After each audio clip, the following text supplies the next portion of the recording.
Assalamualaikum warahmatullahi wabarakatuh. Salam petugas KB. Sehat, semangat, luar biasa. Selamat datang di goresan pena petugas KB. Hari itu, suasana desa Karangayu berbeda dari biasanya.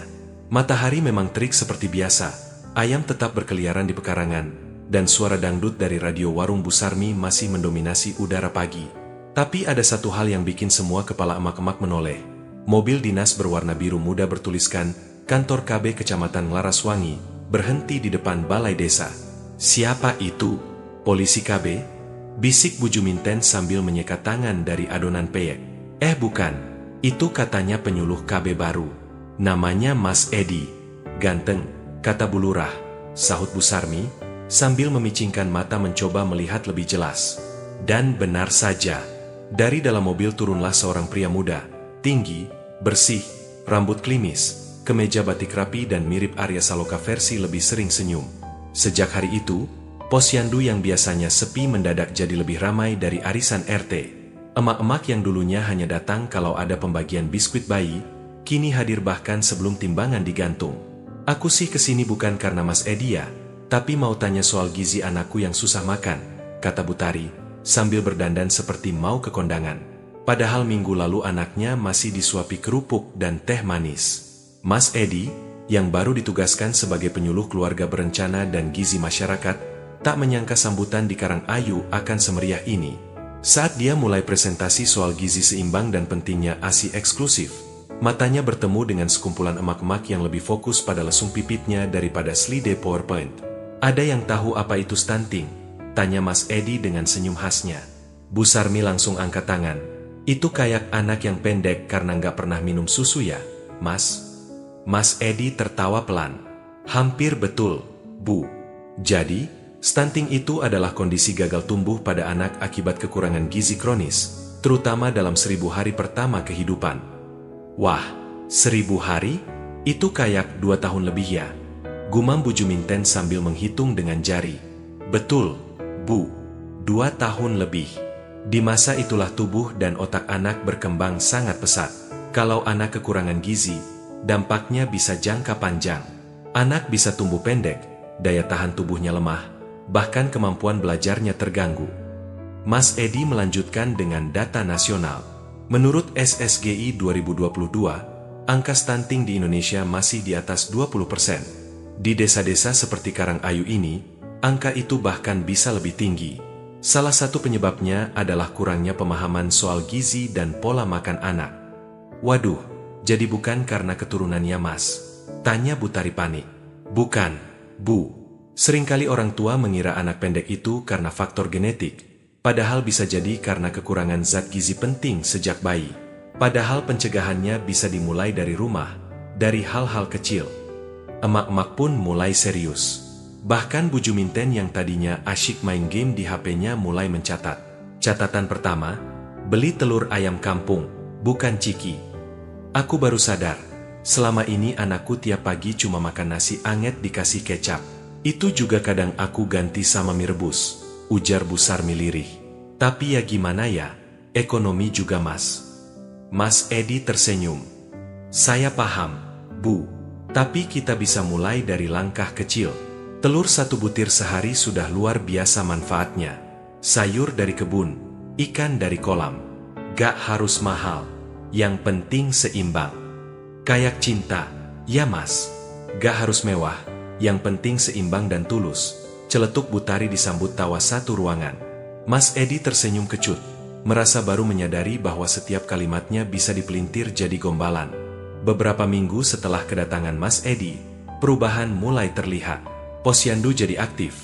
Ibu-ibu mulai saling bertanya soal zat besi, protein, dan manfaat ASI eksklusif.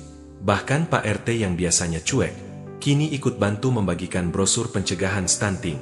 Dulu saya kira KB cuma soal jumlah anak, ternyata juga soal kualitas tumbuh kembang anak, ujarnya bangga. Di warung Bu Sarmi, menu baru muncul. Nasi lele, telur rebus, sayur bayam, paket anti-stunting. Dijual dengan slogan, makan sehat, anak kuat, emak semangat. Hari itu, saat Mas Edi pulang dari posyandu, dia menyadari bahwa perjuangannya di Karangayu baru dimulai. Menyadarkan masyarakat soal stunting bukan perkara mudah. Tapi melihat semangat ibu-ibu dan anak-anak yang mulai ceria, hatinya merasa yakin. Di sudut warung, Bu Juminten berbisik ke Butari, "Aku suka dengerin Mas Edi bukan karena mukanya ya, tapi karena dia bikin kita mikir. Tapi, ya mukanya juga gak salah sih." Mereka tertawa, dan dari balik tirai warung, terdengar suara radio yang menggema. "Jangan lupa, cegah stunting mulai dari keluarga. Karena anak sehat, masa depan cerah."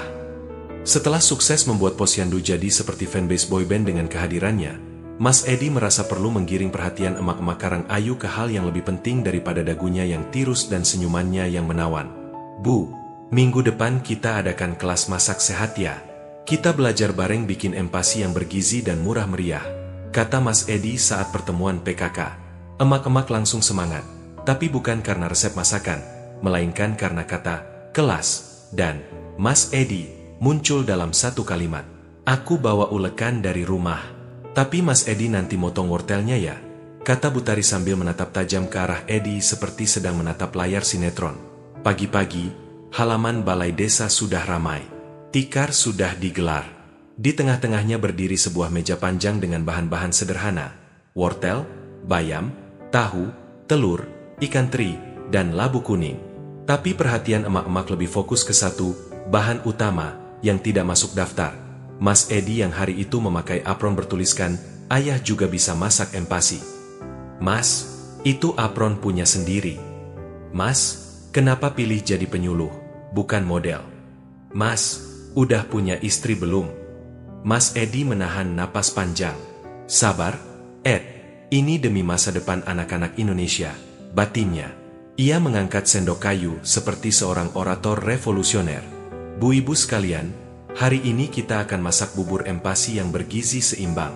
Dan bukan cuma bubur nasi doang ya, tapi juga ada lauknya." "Loh, emang bubur nasi doang gak cukup, Mas?"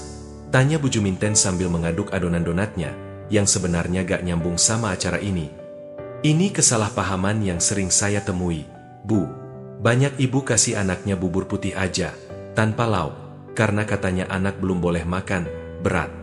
Padahal, sejak usia 6 bulan, anak udah butuh nutrisi tambahan selain ASI," jelas Mas Edi sambil mulai menghaluskan wortel. Ia pun menjelaskan dengan penuh semangat. "Protein itu penting untuk membangun jaringan tubuh anak. Bisa dari telur, ayam, tahu, tempe, bahkan ikan teri. Zat besi membantu mencegah anemia. Vitamin A penting untuk daya tahan tubuh dan kesehatan mata. Dan jangan lupakan ASI eksklusif selama 6 bulan pertama ya, Bu." Butari manggut-manggut sambil mencatat di buku catatan barunya yang ada stiker Mas Edi hasil cetakan sendiri. Demo masak bubur lele bayam ceria. Mas Edi menunjukkan satu resep sederhana yang jadi favoritnya, bubur lele bayam ceria. Bahan: nasi lembek 1 mangkok kecil, ikan lele kukus dihaluskan, bayam rebus dicincang, sedikit minyak kelapa, kaldu dari rebusan ayam tanpa garam. Langkah: 1 tumis bayam dan ikan lele dengan sedikit minyak kelapa. 2 campurkan dengan nasi lembek dan kaldu. 3 blender atau tumbuk sesuai tekstur yang sesuai usia bayi. Lele itu murah tapi kandungan proteinnya tinggi, Bu. Gak kalah dari daging sapi. Apalagi kalau diolah bareng sayur. Jadi jangan cuma kasih bubur putih atau pisang tiap hari ya." "Loh Mas, anakku tuh suka banget pisang tiap pagi," celetuk Bu Juminten. "Gak apa-apa Bu, asal tidak jadi satu-satunya sumber makanan. Variasi itu penting. Kita harus kenalkan anak dengan rasa dan tekstur berbeda. Itu melatih sensorik dan mencegah pilih-pilih makanan." Setelah sesi masak selesai dan bubur dibagikan untuk dicicip, emak-emak mulai bercerita sambil menyeruput teh manis. "Dulu aku pikir kalau anak gak mau makan, ya sudah dikasih teh manis aja. Biar ada rasa," ujar Bu Sarmi, disambut gelak tawa. "Anakku itu dulu umur setahun makannya cuma nasi sama kuah mie instan. Gara-gara itu pas ditimbang beratnya kayak angka diskon toko baju," kata Bu Lilis. Mas Edi ikut tertawa. Tapi ia juga menyelipkan catatan serius. "Itulah kenapa penting buat kita memahami kebutuhan gizi anak. Jangan cuma ikut-ikutan atau berdasarkan kebiasaan lama. Anak yang cukup gizi, selain tumbuh tinggi dan sehat, juga punya kemampuan belajar lebih baik loh. Salah satu ibu muda, Bu Rina, mengangkat tangan. Mas, aku tuh kerja di pabrik. Gak bisa terus-terusan ngasih ASI langsung. Ada solusi. Mas Edi menjawab, bisa disiasati dengan ASI perah, Bu. Simpan dalam botol steril dan bisa dititipkan ke pengasuh. Pemerintah juga punya program ruang laktasi di tempat kerja. Kalau belum ada, ayo kita advokasikan bareng-bareng. Bu Rina mengangguk. Terima kasih, Mas. Jadi lebih semangat. Menjelang siang, kelas masak ditutup dengan sesi tanya jawab. Tapi tentu saja, sebagian pertanyaan masih saja nyeleneh. Mas, selain bikin bubur sehat, Mas Edi bisa gak bikin bubur hati yang terluka? Tanya Bu Tari sambil kedip-kedip. Bu, bubur hati yang itu belum ada resepnya di modul KB. Jawab Mas Edi dengan senyum kecut, disambut tawa satu desa. Tapi di balik candaan, perubahan mulai terasa. Emak-emak mulai bercerita tentang rencana mereka. Bikin kebun sayur kecil di rumah, mulai beli telur dan ikan segar buat empasi, dan beberapa bahkan minta diajari cara menyimpan ASI. Mulai sekarang, anakku harus tumbuh sehat. Gak mau jadi korban bubur putih lagi, kata Bu Sarmi sambil mengepalkan tangan. Hari itu, Mas Edi menatap dapur balai desa yang penuh tawa, tumpukan ulekan, dan jejak-jejak minyak kelapa di meja. Ia tahu, perjuangan belum selesai. Tapi satu hal sudah jelas. Perubahan besar kadang memang dimulai dari hal sederhana, seperti satu mangkuk bubur lele bayam dan sekelompok emak-emak penuh semangat. Dan di luar balai desa, anak-anak kecil mulai berlari-larian. Di wajah mereka, terpancar harapan. Di perut mereka, untuk pertama kalinya, ada makanan penuh cinta dan gizi seimbang. Setelah kelas masak sehat sukses besar, yang lebih terasa seperti pesta perayaan ulang tahun Mas Edi daripada pelatihan gizi, semangat emak-emak Karangayu tak terbendung. Bahkan Bu Juminten yang tadinya menganggap bubur lele itu aneh, sekarang sudah punya stok ikan di kulkas. Tapi Mas Edi tahu, edukasi saja belum cukup. Apalagi kalau bahan makanan bergizi masih dianggap mahal atau susah didapat. Maka ia menyusun strategi lanjutan, revolusi dapur, lele dan sayur untuk semua. Langkah pertama, menggandeng tokoh paling berpengaruh setelah Ketua PKK, Pak RT Suyatno, pria 50-an yang berwibawa, agak pelit, tapi punya hobi unik, memelihara burung kicau dan mengawasi warganya dari jendela dapur. Mas Edi mendatangi rumah Pak RT dengan semangat 45, membawa proposal sederhana, pembangunan kolam lele gotong royong di pekarangan balai desa. Kolam lele, Mas. Pak RT menyipitkan mata. Saya pikir Mas Edi datang mau ngajak lomba karaoke.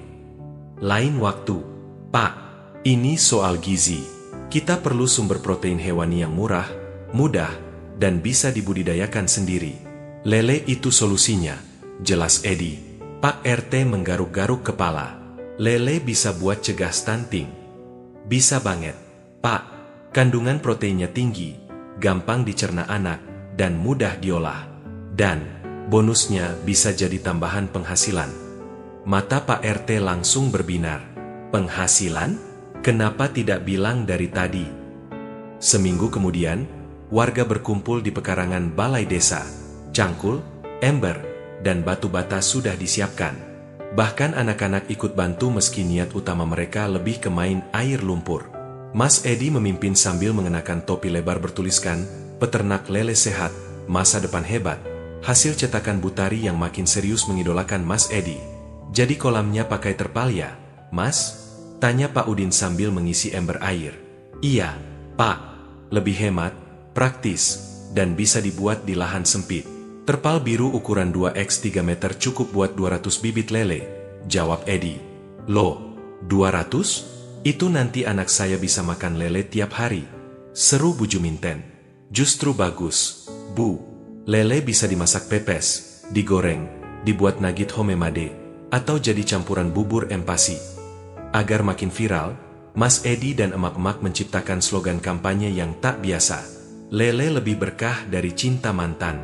Lengkap dengan spanduk dan kaos yang dibagikan saat pelatihan budidaya. Mas, kenapa pakai kata mantan? Tanya Pak RT geli. Karena mantan itu bisa bikin sakit hati. Lele, bikin kenyang, sehat, dan gak pernah ghosting. Jawab Bu Tari cepat, disambut riuh tawa. kampanye ini sukses besar. Bahkan akun media sosial desa mendadak ramai. Video tutorial Mas Edi menebar bibit lele disukai ratusan akun, mayoritas dari emak-emak wilayah sebelah. Tak hanya kolam lele, Mas Edi mengusulkan warga menanam sayur sendiri. Ia mengenalkan konsep kebun gizi keluarga, menanam bayam, kangkung, daun kelor, dan tomat di pekarangan rumah. Gak perlu lahan luas, Bu. Pakai pot bekas ember pun bisa, katanya. Warga pun mulai kreatif. Ember bekas ket berubah jadi pot kangkung. Kaleng biskuit bekas dijadikan pot tomat. Bahkan Bu Sarmi memanfaatkan rak jemuran tua jadi rak tanaman vertikal. Anak-anak juga dilibatkan. Mereka diajak menanam benih, menyiram setiap pagi, dan membuat label lucu di pot. Bayam anti lemes, tomat cerdas, kelor anti stunting. Suatu malam, kolam lele utama mendadak bocor. Puluhan lele melompat-lompat keluar seperti sedang mengadakan konser bawah tanah. Pak Udin berteriak, "Waduh, ini lele apa pasukan ninja?" Bu Juminten datang sambil bawa saringan mie dan berkata, "Tenang, ini saatnya jurus penangkapan cepat." Mereka pun menangkap lele dengan ember, gayung, dan bahkan panci sayur. Anak-anak menyoraki seperti menonton pertandingan final sepak bola. Mas Edi hanya bisa tertawa geli. Ternyata selain gizi, budidaya lele juga mengasah kebersamaan warga. Setelah peristiwa itu, kolam diperkuat, dan Mas Edi dijuluki Mas Edi sang penjinak lele. 2 bulan berlalu, hasil mulai terlihat. Emak-emak kini rutin menghidangkan menu sehat di rumah. Pepes lele bayam, nugget lele wortel homemade, sayur bening kelor, telur dadar daun bawang. Anak-anak mulai tumbuh lebih aktif, ceria, dan sehat. Berat badan mereka meningkat, dan tinggi badan mereka makin mendekati standar pertumbuhan normal.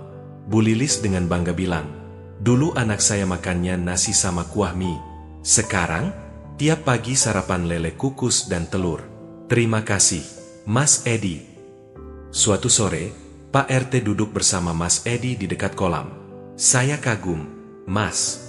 Dulu saya pikir urusan gizi itu tugas ibu-ibu saja. Tapi ternyata, kalau seluruh warga terlibat, dampaknya besar." Mas Edi mengangguk. "Stunting itu bukan hanya soal makanan, Pak. Tapi soal kesadaran bersama. Tentang bagaimana desa ini mendukung anak-anaknya untuk tumbuh sehat dan cerdas." Pak RT tersenyum. "Saya bangga jadi bagian dari revolusi dapur ini." Hari itu, matahari terbenam perlahan di atas desa Karangayu. Kolam lele memantulkan cahaya oranye keemasan. Di dapur-dapur warga, aroma ikan dan sayur segar memenuhi udara. Anak-anak tertawa.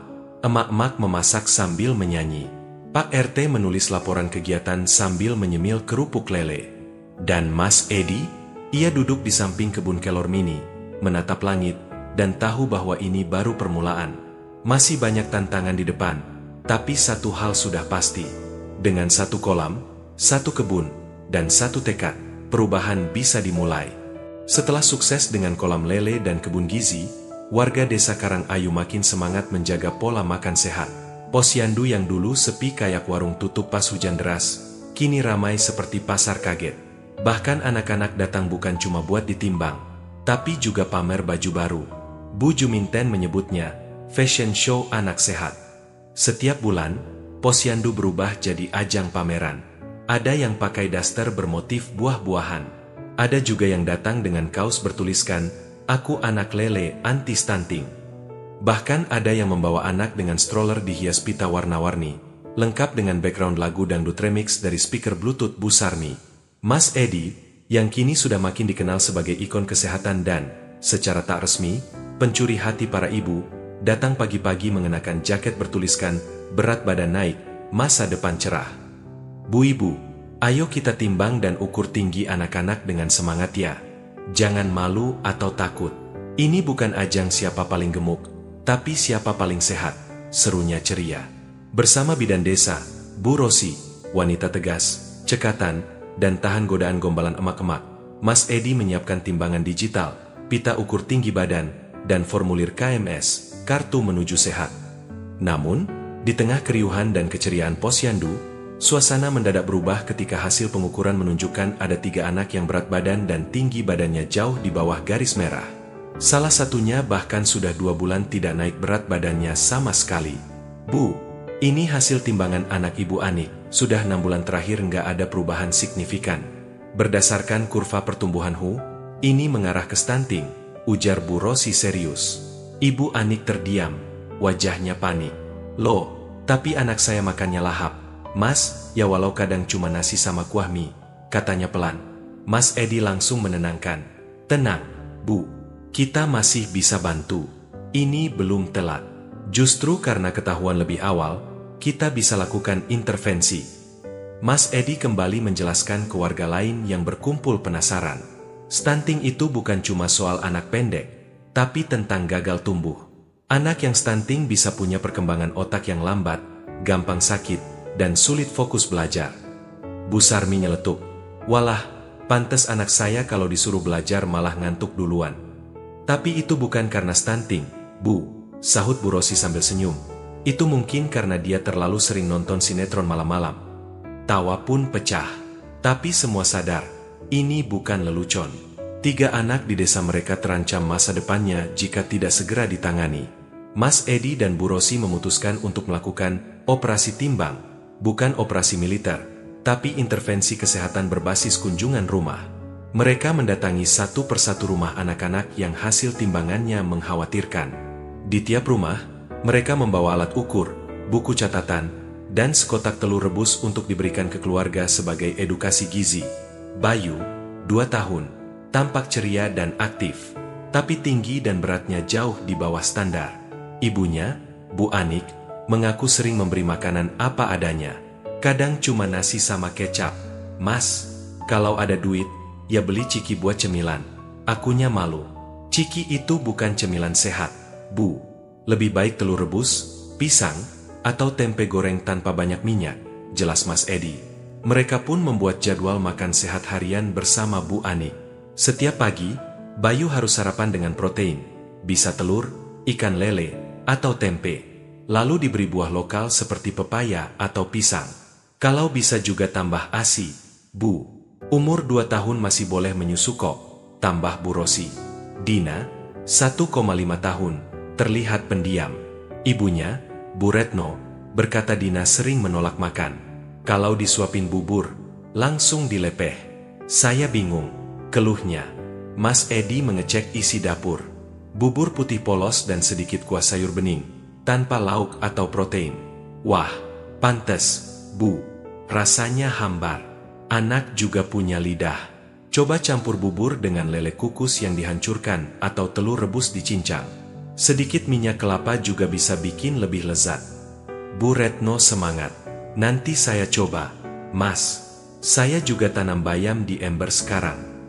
Bagus, Bu. Bayam itu kaya zat besi. Penting untuk mencegah anemia, yang juga bisa bikin anak lemas dan gak nafsu makan.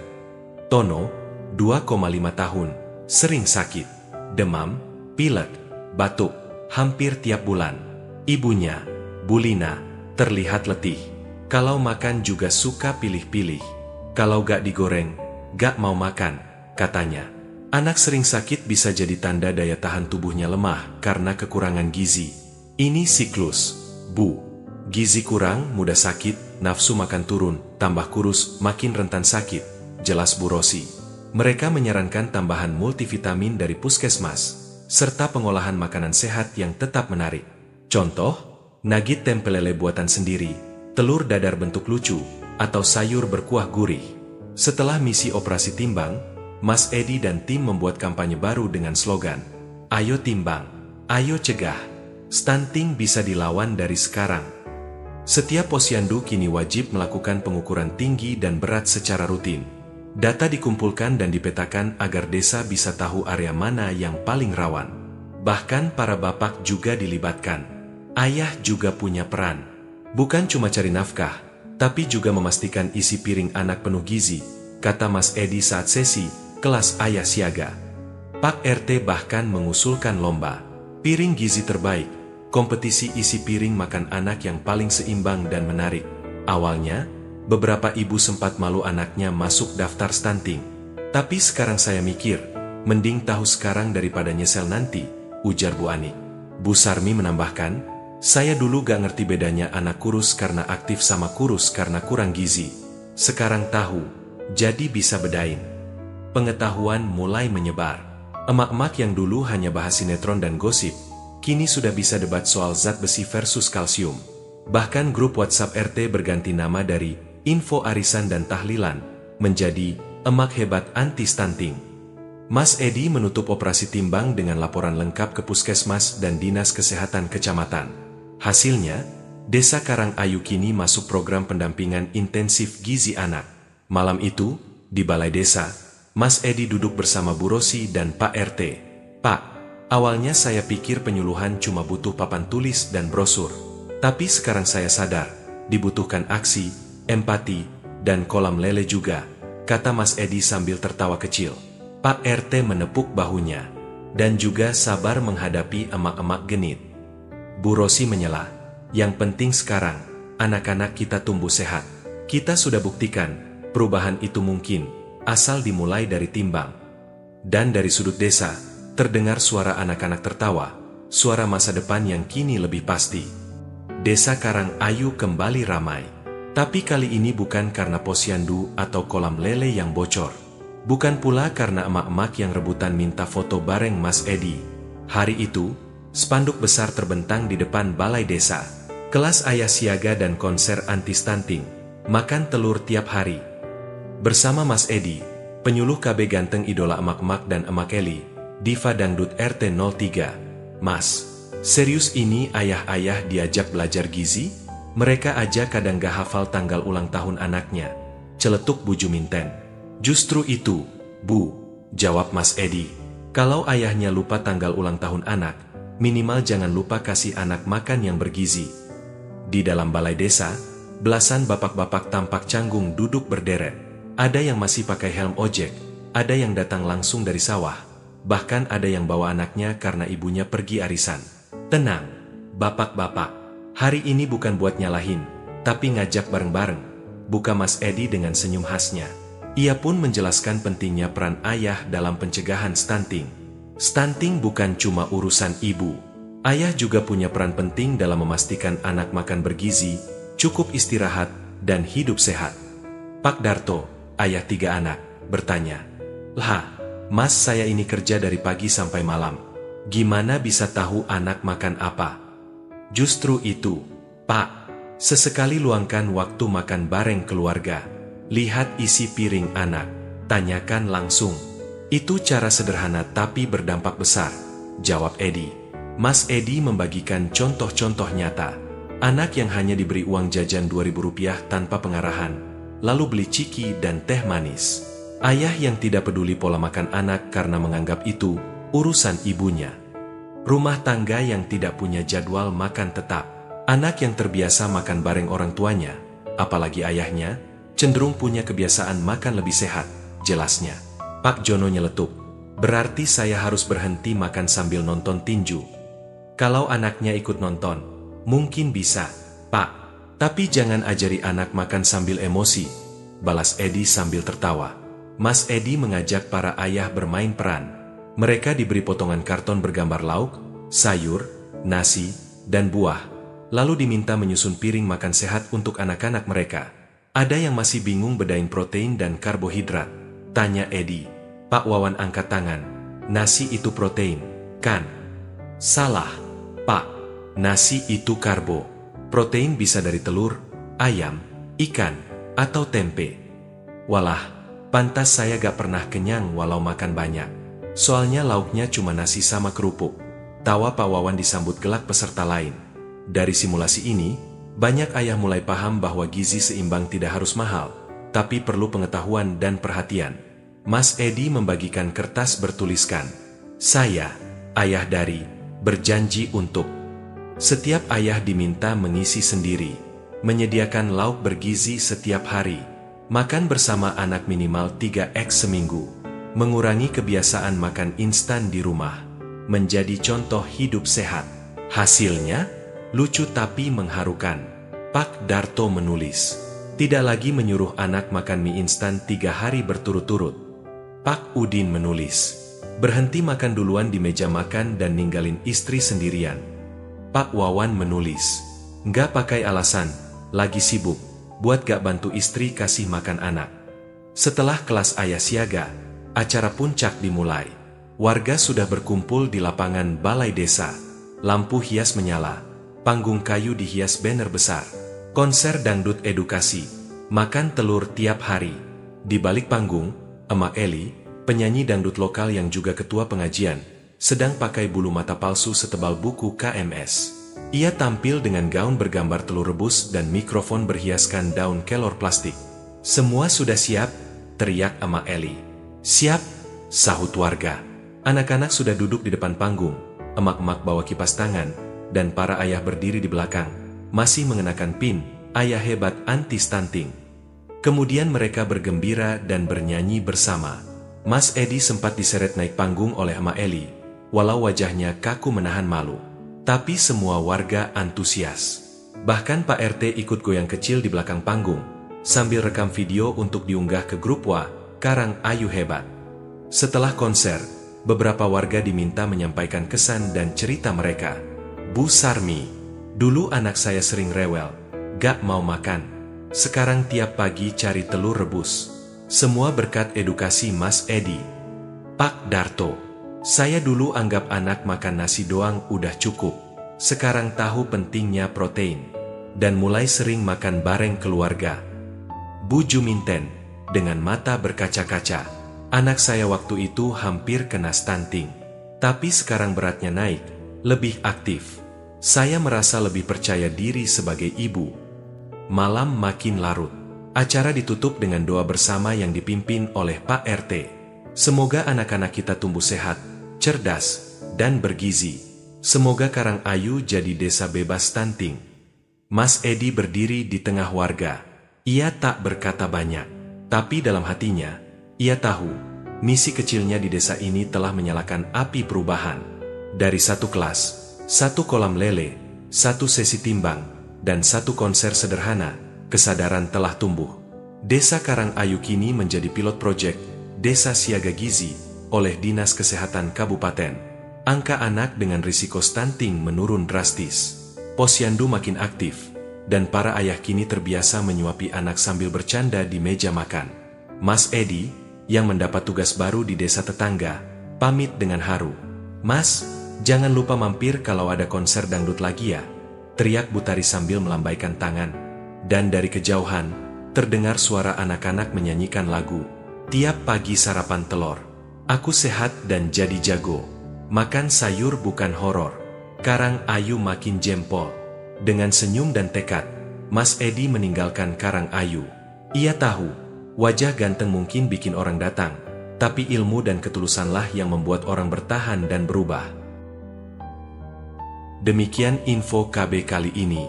Semoga informasi yang kami berikan memberikan manfaat dan hiburan untuk kita semua. Salam sehat berencana untuk yang sudah memberikan support dan subscribe channel ini. Terima kasih dan wassalamualaikum warahmatullahi wabarakatuh.